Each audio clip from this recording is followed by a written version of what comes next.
ಎಲ್ಲರಿಗೂ ಅಗ್ನಿ ಬನ್ನಿರಾಯ ಸ್ವಾಮಿ ಜಯಂತಿಯ ಶುಭಾಶಯಗಳು. ಇವರು ಅಗ್ನಿ ಕುಲದ ಮೂಲ ಪುರುಷ ಅಥವಾ ತಿಗಳರು ಅಂತ ಕರೀತಾರೆ. ಇವ್ರಿಗೆ ತಿಗಳರ ಮೂಲ ಪುರುಷ. ಅವರ ಏನಪ್ಪ ಅಂತಂದ್ರೆ ಇವತ್ತು ಜಯಂತಿ ಅದ. ಯಾರು ಇವರು ಒಪ್ಪ ಅಂತಂತಂದ್ರೆ ಸತ್ಯಯುಗದಾಗ ಇವ್ರದ್ದು ಜನನ ಆಗ್ತದೆ. ಒಟ್ಟು 4 ಯುಗಗಳು ನಮ್ಗೆಲ್ಲರಿಗೂ ಗೊತ್ತು.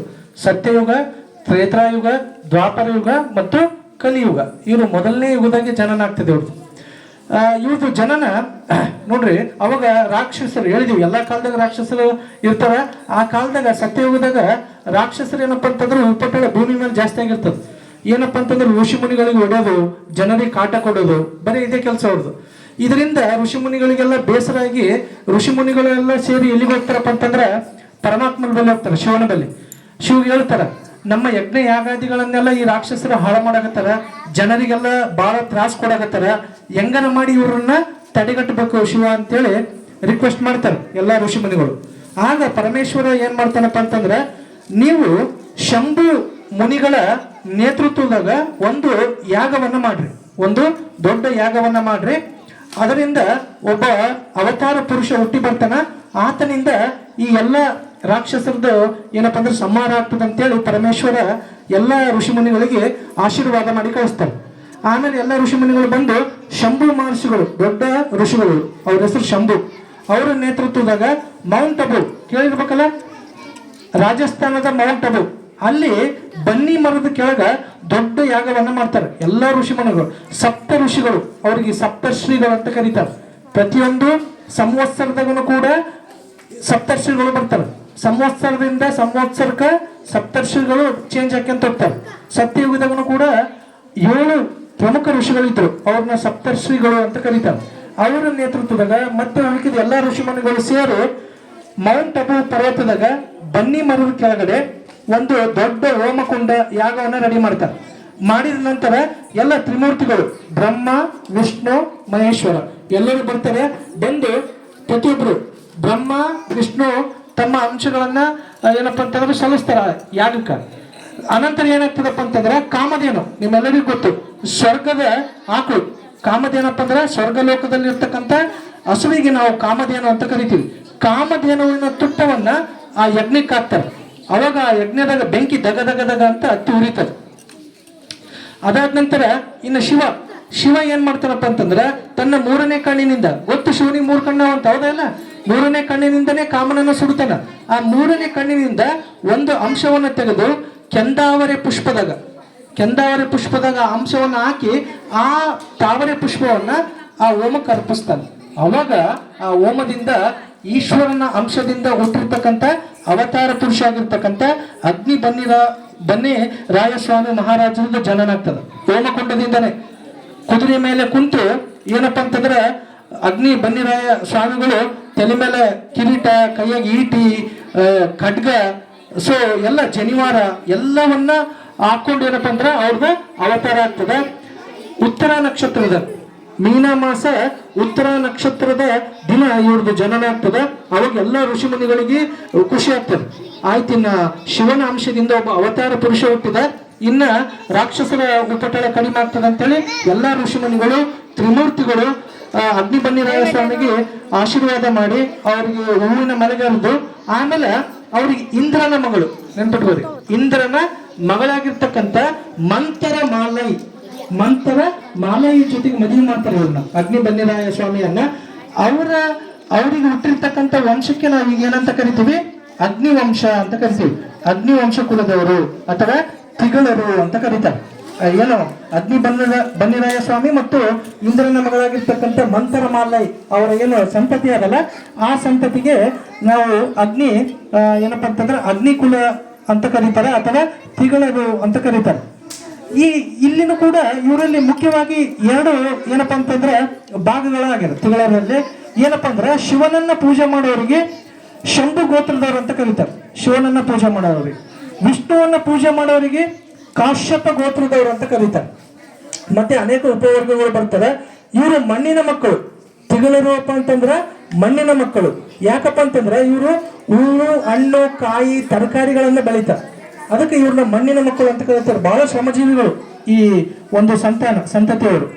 ಹೂವುಗಳನ್ನ, ಹಣ್ಣುಗಳನ್ನ, ಕಾಯಿಗಳನ್ನ, ತರಕಾರಿಗಳನ್ನ ಬೆಳೆದು ಇವರನ್ನ ಮಣ್ಣಿನ ಮಕ್ಕಳು ಅಂತ ಕರ್ಸ್ಕೊಂಡರು. ತೋಟಗಾರಿಕಾ ಇಲಾಖೆಗೆ ಮೂಲಭೂತ ಬೆನ್ನೆಲುಬೆ ಈ ಒಂದು ಕುಲ, ದಟ್ ಈಸ್ ಅಗ್ನಿ ವಂಶದವರು ಅಥವಾ ತಿಗಳರ ವಂಶದವರು. ಹೇಳಿದೆ ಒಟ್ಟು 18 ಪುರಾಣಗಳು, ಹಿಂದೂ ಧರ್ಮದಾಗ 18 ಪುರಾಣಗಳು ಬರ್ತವೆ. 18 ಪುರಾಣಗಳದಾಗ 9 ಪುರಾಣಗಳಲ್ಲಿ ಇವ್ರ ಹೆಸರಾದ. ಅದರ ಮುಖ್ಯವಾಗಿ ಅಗ್ನಿ ಪುರಾಣದಲ್ಲಿ ಇವ್ರದ್ದು ಹೆಸರು ಬರ್ತದೆ, ಅಗ್ನಿ ಬನ್ನಿರಾಯ ಸ್ವಾಮಿ. 18 ಪುರಾಣಗಳಲ್ಲಿ 9 ಪುರಾಣಗಳು ಇವರ ಹೆಸರನ್ನ ಹೇಳ್ತಾವೆ. ನಾನು ಹೇಳಿದ್ದೆ ಆ ಕಾಲಕ್ಕೆ ಆ ಯುಗದಾಗ ಇಬ್ಬರು ರಾಕ್ಷಸರು, ಎಸ್ಪೆಷಲಿ ಅವ್ರ ಹೆಸರು ವಾತಾಪಿ ಮತ್ತು ಇಲ್ವಲ ಅಂತ. ಅವರಿಬ್ಬರು ವಾತಾಪಿ ಮತ್ತು ಇಲ್ವಲ. ಇಂಥ ರಾಕ್ಷಸರವರಪ್ಪ ಅಂತಂದ್ರ ಎಲ್ಲ ಋಷಿ ಮುನಿಗಳಿಗೆ ಬಹಳ ಸಾಕು ಮಾಡಿರ್ತಾರೆ. ಯಜ್ಞ ಯಾಗದಿಗಳನ್ನ ಹಾಳು ಮಾಡೋದು, ಋಷಿ ಮುನಿಗಳನ್ನ ಕೊಲ್ಲೋದು. ನೋಡ್ರಿ ಅವ್ರದ್ದು ಐಡಿಯಾ ಹೆಂಗಿರ್ತದಪ್ಪ ಅಂದ್ರ, ವಾತಾಪಿ ಇಲ್ವಲ ಅಣ್ಣತಮ್ಮರವರು. ಇಲ್ವಲ ಏನ್ ಮಾಡ್ತಿರ್ತಾನ, ವಾತಾಪಿಯನ್ನ ಏನು ಓತು ಮಾಡೋದು ಗೊತ್ತದಲ್ಲ, ಓತಂದ್ರೆ ಓತು ಮರಿ ಕುರಿ ಮರಿಯನ್ನಾಗಿ ಮಾಡೋದು. ಬರೋ ಗೆಸ್ಟ್ಗಳಿಗೆ ಅದನ್ನ ಊಟ ಮಾಡ್ಸೋದು, ಆ ಓತು ಮರಿಯನ್ನ ಕಡ್ದು ಊಟ ಮಾಡಿಸೋದು. ಆಮೇಲೆ ಇಲ್ವಲ ಏನಂತಾನ, ವಾತಾಪಿ ಹೊರಗೆ ಬಾ ಅಂತಾನ. ಯಾರು ಊಟ ಮಾಡಿರ್ತಾರಲ್ಲ ಓತು ಮರಿಯನ್ನ, ಅವ್ರು ಒಟ್ಟಿ ಹೊಡೆದು ಹೊರಗೆ ಬರೋ ಯಾರು, ವಾತಾಪಿ. ಹಿಂಗು ಅನೇಕ ಜನ ಋಷಿಮುನಿಗಳನ್ನ ಸಾಯಿಸ್ತಾರೆ, ವಾತಾಪಿ ಮತ್ತು ಇಲ್ವಲ. ಇವ್ರದ್ದು ಐಡಿಯಾ ಇದೆ, ಋಷಿಮುನಿಗಳನ್ನ ಕರ್ಸೋದು, ಮನೆ ಕೂಡ್ಸೋದು. ಈ ವಾತಾಪಿಯನ್ ರಾಕ್ಷಸ ಇರ್ತಾನಲ್ಲ ಅವನೇ ಕುರಿಯಾಗೋದು.